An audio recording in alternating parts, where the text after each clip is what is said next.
Corona virus. ఈ corona virus కారణంగా రీసెంట్గా ఎంతోమంది హాస్పిటల్ పాలవుతున్నారు అండ్ ఎన్నో దేశాల గవర్నమెంట్స్ దీని గురించి భయపడుతున్నాయి.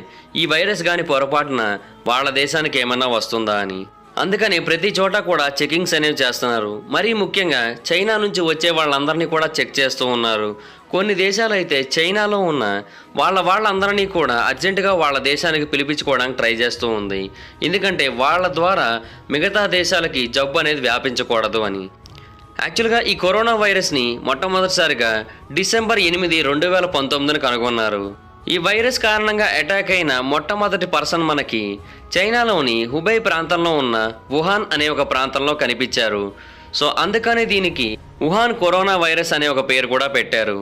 సో ప్రస్తుతం జనవరి 28, 2020 నాటికి 4648 కేసులు కన్ఫర్మ్ చేయబడ్డాయి. అందులో 106 మంది చనిపోయారు కూడా. ఈ కరోనా వైరస్ అనేది కొత్తదేమీ కాదు అండ్ అంతేకాకుండా ఈ కరోనా వైరస్ అనేది ఎప్పుడూ ఒక్కలాగే ఉండదు. ఈ కరోనా వైరస్లో 7 రకాలు ఉన్నాయి. Number 1 human corona virus 229E. Number 2 human corona virus OC43. Number 3 SARS-CoV. Number 4 human corona virus NL63. Number 5 human corona virus HKU1. Number 6 middle east respiratory syndrome corona virus MERS-CoV. Number 7 novel corona virus. దీన్ని Wuhan pneumonia అని, Wuhan corona virus అని పిలుస్తూ ఉన్నారు. యాక్చువల్గా ఈ corona వైరస్కి novel అనే పేరు పెట్టడానికి కారణం ఏంటి అంటే ఇది కొత్తగా కనుగొనబడిన వైరస్ కాబట్టి. ఈ మిగతా కరోనా వైరస్లు ఏవైతే ఉన్నాయో అంటే 229E, OC43, NL63, HKU1 ఈ 4 కూడా మనుషుల మధ్య రెగ్యులర్గా తిరుగుతూ ఉంటాయి. వీటి కారణంగానే మనకు అప్పుడప్పుడు రెస్పిరేటరీ ఇన్ఫెక్షన్స్ అనేవి కలుగుతూ ఉంటాయి. కానీ ఈ 2019లో కనుగొనబడిన NCOV alias novel corona virus మాత్రమే కొత్తగా పుట్టింది అండ్ దీనికి ఇప్పటికీ కూడా సరైన మెడిసిన్ అనేది ఎవరికీ దొరకట్లేదు. అంతకుముందు 2003లో కూడా ఈ కరోనా వైరస్ సార్స్ అంటే సివియర్ అక్యూట్ రెస్పిరేటరీ సిండ్రోమ్ రూపంలో వచ్చి చాలామందిని చంపేసింది.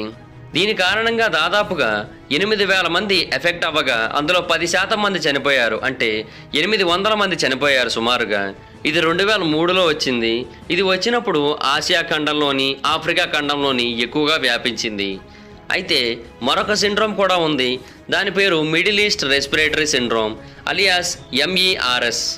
అప్పట్లో దాన్ని నోవెల్ కరోనా వైరస్ 2012 అని పిలిచారు. ఎందుకంటే అప్పట్లో దీన్ని కొత్తగా కనుగొన్నారు కాబట్టి.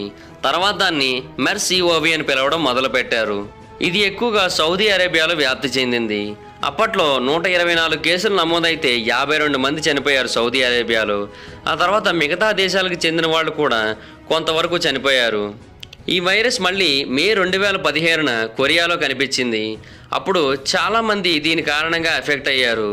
అప్పుడు దాదాపుగా 2468 కేసులు నమోదు కాగా 851 మంది చనిపోయారు. అంటే 34.5% ఉందన్నమాట డెత్ రేట్. ఇప్పుడు వచ్చిన ఈ వైరస్ మాత్రమే చాలా వేగంగా వ్యాప్తి చెందుతుంది చైనాలో. దానికి ముఖ్యమైన కారణం ఏంటి అంటే జనవరి 25న చైనా వాళ్ళు న్యూ ఇయర్ని సెలబ్రేట్ చేసుకుంటారు. సో వేరే దేశాలకు చెందిన వాళ్ళు కావచ్చు, లేదా చైనాలో పుట్టి వేరే దేశాలకు వెళ్ళి అక్కడ ఉద్యోగాలు చేసుకుంటున్న వాళ్ళు కావచ్చు, న్యూ ఇయర్ సెలబ్రేషన్స్ కోసమని చైనాకు వచ్చారు. సో ఆ టైంలో ఈ వ్యాధి మరింత వేగంగా వ్యాప్తి చెందింది. జనవరి 26 నాటికి నమోదైన కేసుల యొక్క సంఖ్య 2835 కాగా 2 రోజుల్లోనే ఆ సంఖ్య 4648కి చేరుకుంది. దీన్ని బట్టి మీరు అర్థం చేసుకోవచ్చు సిచ్యువేషన్ ఎంత దారుణంగా ఉందో, ఈ వైరస్ ఎంత వేగంగా స్ప్రెడ్ అవుతోందో. వుహాన్లో ఉన్న తమ దేశస్తులందరినీ కూడా తమ దేశానికి సేఫ్గా తీసుకురావడం కోసం జపాన్ ఒక విమానాన్ని కూడా పంపించింది. ప్రస్తుతానికి ఈ వైరస్ చైనాలో మాత్రమే కాకుండా మరొక 16 కంట్రీస్లో కూడా వ్యాప్తి చెందింది. వుహాన్ మరియు హుబై ప్రావిన్స్ ఈ 2 ప్రాంతాలలో కూడా ఎమర్జెన్సీ అనేది డిక్లేర్ చేశారు. ఆ ప్రాంతంలో ఉన్న వాళ్ళు ఎవరిని కూడా బయటికి వెళ్ళనివ్వట్లేదు అండ్ బయట ట్రాన్స్పోర్ట్ సిస్టమ్స్ ఏవి కూడా వుహాన్ లోపలికి రానివ్వట్లేదు. వుహాన్లో ఉన్న వాళ్ళందరినీ మాస్కులు ధరించే తిరగమంటున్నారు అండ్ మిగతా కొన్ని చైనీస్ సిటీస్లో కూడా ఇదే ప్రాసెస్ని ఫాలో అవ్వమని చెబుతున్నారు. 27 జనవరిన చైనాలోని బీజింగ్లో 50 ఏళ్ల వయసున్న ఒక వ్యక్తి ఈ కరోనా వైరస్ కారణంగా చనిపోయాడు. సో అప్పుడు అఫీషియల్గా చైనా క్యాపిటల్కి ఈ వైరస్ సోకిందని కన్ఫర్మ్ అయింది. దీని కారణంగా మనకి రెస్పిరేటరీ ఇన్ఫెక్షన్స్ అనేవి చాలా ఎక్కువగా కలుగుతూ ఉంటాయి. కానీ దానికి ప్రత్యేకమైన క్యూర్ లేదా వ్యాక్సిన్ అనేది లేదు. చనిపోయిన 106 మందిలో చాలా శాతం మందికి అంతకుముందే రెస్పిరేటరీ ప్రాబ్లమ్స్ అనేవి ఉన్నాయి. అలాంటి సిచ్యువేషన్లో వాళ్ళకి ఈ ఇన్ఫెక్షన్ సోకడంతో వాళ్ళ ఆరోగ్యం మరింత క్షీణించి వాళ్ళు చనిపోయారు. అండ్ వాళ్ళలో చాలామంది వయసులో పెద్దవాళ్లే ఉన్నారు. ఇంతకుముందు హాస్పిటల్కి వచ్చి దాదాపు 10-12 రోజుల పాటు హాస్పిటల్లో ఉన్న తర్వాత ఒక 60 మందిని హాస్పిటల్ నుంచి ఇంటికి పంపించారు. వాళ్ళందరూ కూడా రికవర్ అయ్యారని చెప్పి. ఈ ఇన్ఫెక్షన్స్ని స్ప్రెడ్ చేయకుండా ఉండడం కోసం చైనా వాళ్ళ దేశంలో న్యూ ఇయర్ సెలబ్రేషన్స్ అన్నింటినీ కూడా ఆపేసింది. అండ్ అంతేకాకుండా బీజింగ్లోని మరియు షాంఘైలోని హుబాయ్ నుంచి వచ్చే ప్రజలందరికీ కూడా 14 రోజుల అబ్జర్వేషన్ పీరియడ్ని ఇచ్చింది. ఆ 14 రోజుల పాటు వాళ్ళు హాస్పిటల్లోనే ఉండాలి. అప్పుడు మాత్రమే మళ్ళీ చైనాలోకి అడుగు పెట్టచ్చు వాళ్ళు. స్కూల్ ఎగ్జామ్స్ని, యూనివర్సిటీస్ యొక్క సెమిస్టర్ ఎగ్జామ్స్ని వీటన్నిటిని కూడా పోస్ట్పోన్ చేసేసింది. అండ్ స్కూల్ అన్నిటికీ కూడా సెలవులు ఇచ్చేసి ఫిబ్రవరి 15వ తారీఖు వరకు ఓపెన్ చేయకూడదని చెప్పింది. చైనా రైల్వే గ్రూపు కొన్ని వందల ట్రైన్లని హుబాయ్ మీదుగా వెళ్లకుండా ఆపేసింది. బార్డర్ దాటి కూడా ఎవరూ వెళ్ళకూడదని చెప్పింది. వుహాన్ నగరంలో అయితే రిస్ట్రిక్షన్స్ చాలా ఎక్కువగా పెట్టారు. వుహాన్లో దాదాపుగా 1,10,00,000 మంది నివసిస్తూ ఉన్నారు. వాళ్ళందరినీ కూడా ఆ ప్రాంతం నుంచి అసలు ఎటూ కదలనివ్వట్లేదు. ట్యాక్సీలని, రైడ్ హెయిలింగ్ సర్వీసెస్ని, పబ్లిక్ ట్రాన్స్పోర్ట్ సిస్టమ్స్ని అన్నింటినీ ఆపేశారు. డిజ్నీల్యాండ్ పార్కులను కూడా క్లోజ్ చేశారు. ఎందుకంటే ఒకవేళ ఎవరైనా వైరస్ సోకిన వ్యక్తి ఆ ప్రాంతానికి వచ్చినట్టయితే చిన్నపిల్లలకి ఆ వైరస్ అలాంటి ప్రాంతాలలో ఎక్కువగా సోకుతుంది కాబట్టి. ఈ వైరస్ రావడానికి కారణం ఏంటనేది ఎవరికీ పూర్తిగా తెలియదు. కాకపోతే కొన్ని జంతువులని అక్రమంగా తినడం వల్ల ఈ వ్యాధి వచ్చి ఉండొచ్చని చాలామంది అథారిటీస్ నమ్ముతూ ఉన్నారు. ఈ వైరస్ కూడా నార్మల్ ఫ్లూ లాగే చాలా వేగంగా స్ప్రెడ్ అవుతుంది. అంటే జలుబు ఎలాగైతే తుమ్మినప్పుడు కానీ లేదా దగ్గినప్పుడు కానీ లేదా జలుబున్న వ్యక్తిని మనం ముట్టుకున్నా కానీ మనకి ఎలాగైతే సోకుతుందో సేమ్ ఈ వైరస్ కూడా అలాగే సోకుతుంది. ఒకప్పుడు ఎబోలా వైరస్ వచ్చింది. అది మనిషి నుంచి మనిషికి వ్యాప్తి చెందడానికి కొంచెం టైం తీసుకునేది. కానీ ఈ వైరస్ అలా కాదు, చాలా వేగంగా వ్యాప్తి చెందగలదు. యుఎస్ గవర్నమెంట్ చైనాలో ఉన్న వాళ్ళ దేశస్తులందరికీ కూడా జాగ్రత్తలు చెప్పింది. అండ్ వాళ్ళకి కావాల్సిన అన్ని రకాల మెడికల్ బెనిఫిట్స్ని కూడా అందిస్తూ ఉంది. అలాగే ఫ్రాన్స్ కూడా వాళ్ళ యొక్క సిటిజన్స్కి కావాల్సిన వాటన్నిటినీ కూడా అందిస్తూ ఉంది. వరల్డ్ హెల్త్ ఆర్గనైజేషన్ మరియు నేచురల్ అథారిటీస్ యొక్క రిపోర్ట్స్ ప్రకారం చైనా యొక్క బయట ఇప్పటికీ 47 కేసులు కన్ఫర్మ్ అయ్యాయి. అందులో 8 కేసులు థాయిలాండ్లో కాగా యుఎస్ఏ, ఆస్ట్రేలియా, సింగపూర్, తైవాన్లో చెరొక 5 కేసులు, మలేషియా, సౌత్ కొరియా, జపాన్లో 4 కేసులు, ఫ్రాన్స్లో 3, వియత్నాంలో 2, నేపాల్, కెనడా, కంబోడియా, శ్రీలంక, జర్మనీలలో తలా 1 కేసు నమోదయ్యాయి. ప్రస్తుతానికైతే ఇండియాలో ఏ కేసుని కూడా కన్ఫర్మ్ చేయలేదు. కానీ ఇండియన్ హెల్త్ మినిస్ట్రీ యొక్క వివరాల ప్రకారం 9,150 మంది ప్యాసింజర్స్ని ఇండియాలో ఉన్న వేర్వేరు హాస్పిటల్స్కి పంపించారు.